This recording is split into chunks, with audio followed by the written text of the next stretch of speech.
Common causes of dry persistent coughs and itchy throat. Itchy throat and dry coughs are common symptoms of colds or fever or an allergy.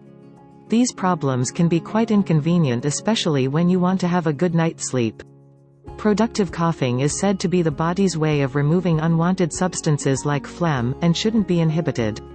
Contrastingly, a dry, persistent cough, also called unproductive cough, does not come with any substance, it's just dry and needs to be suppressed. Causes of itchy throats and dry coughs.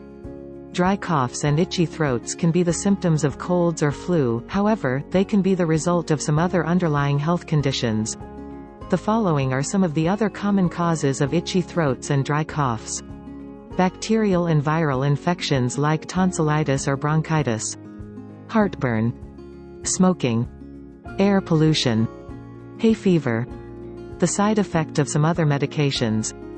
Food or drug allergies.